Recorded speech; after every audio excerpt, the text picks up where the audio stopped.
பெரியோர்களே, தாய்மார்களே, ஜோதிட ஆர்வலர்களே அனைவருக்கும் வணக்கம். உங்கள் முனைவர் எஸ்.ஆர். ராமகிருஷ்ணன் பேசுகின்றேன். இன்றைக்கி ஒரு பொதுவான பரிகாரங்கள். சூரியன் 1 முதல் 12 பாவங்களில் இருந்தால் என்ன பலன், அதற்கு என்ன கெடுதலுக்கு பரிகாரங்கள் நாம் செய்ய வேண்டும் என்பதை பதிவு செய்ய விரும்புகிறேன். சூரியன் தனியாக இருந்தாலும் வேறு கிரகங்களோடு சேர்ந்து இருந்தாலும் லக்னம் முதல் பாவத்தில் சூரியன் இருக்கார் அப்படின்னா வலிமை குன்றி இருந்தார் மக்களுக்கு குடி தண்ணீர் தானம் செய்யுங்கள். அதாவது அவர் அந்த லக்னம் சூரியன் நீச்சமாக இருக்கக்கூடிய துலா ராசியாக இருந்தாலும் இல்லை பகை வீடாக இருந்தாலும் இந்த மாதிரி பண்ணலாம்.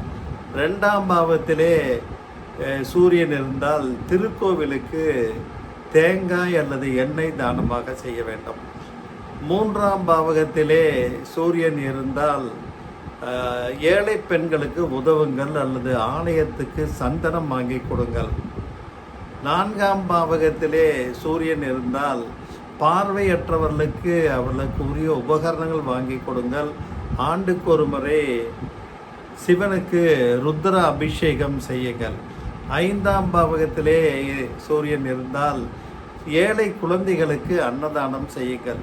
சிவபெருமானுக்கு வில்வ அர்ச்சனை செய்யுங்கள். 6ஆம் பாவகத்திலே சூரியன் இருந்தால் பறவைகளுக்கு உணவு வழங்குங்கள். முகம் பார்க்கும் கண்ணாடியை தானம் செய்யுங்கள் அல்லது ஞாயிறு தோறும் சிவபெருமான் வழிபாடு செய்யுங்கள். 7ஆம் பாவத்திலே குறிப்பாக சூரியன் இருந்தால் கருப்பு நிற பசுவுக்கு காரா பசுன்னு சொல்லுவாங்க, அதுக்கு உணவுகள் கொடுங்கள்.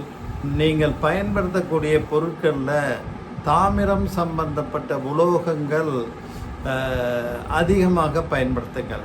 8ஆம் பாவகத்திலே சூரியன் இருந்தால் சிவபெருமானுக்கு வாசனாதி திரவியங்கள் அபிஷேகத்துக்காக கொடுங்கள். 9ஆம் பாவகத்திலே சூரியன் இருந்தால் திருக்கோவில்களுக்கு வெல்லம் தானமாக கொடுங்கள். ஆஞ்சநேயர் வழிபாடு செய்கள். 10ஆம் பாவகத்திலே சூரியன் இருந்தால் ஏழை குழந்தைகளுக்கு அன்னதானம் செய்யுங்கள்.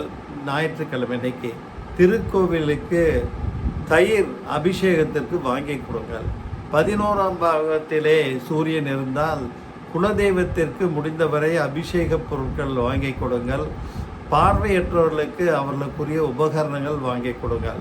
12ஆம் பாவகத்திலே சூரியன் இருந்தால் அந்த சிவனுக்குரிய வழிபாடுகளை நாம் செய்ய வேண்டும்.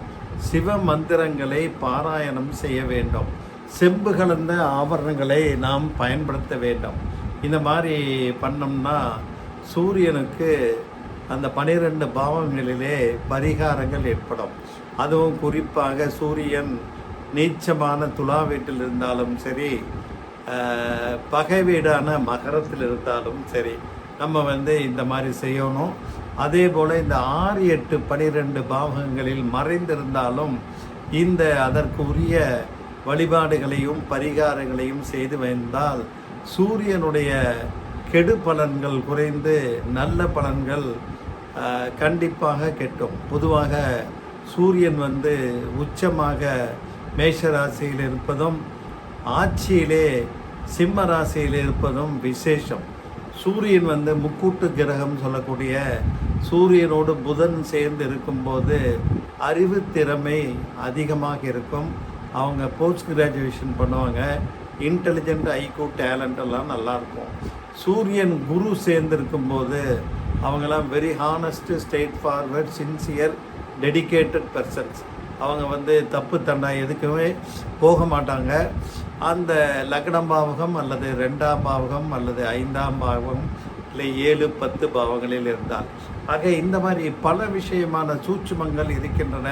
நம்ம சூரியன் எந்த இடத்திலே லக்னத்துக்கு இருந்து அமர்ந்திருக்கின்றாரோ அதற்கேற்ப பரிகாரங்களை செய்து வந்தால் நல்ல பலன்கள் நமக்கு கிட்டும் என்று கூறி நிறைவு செய்கின்றேன். நன்றி, வணக்கம்.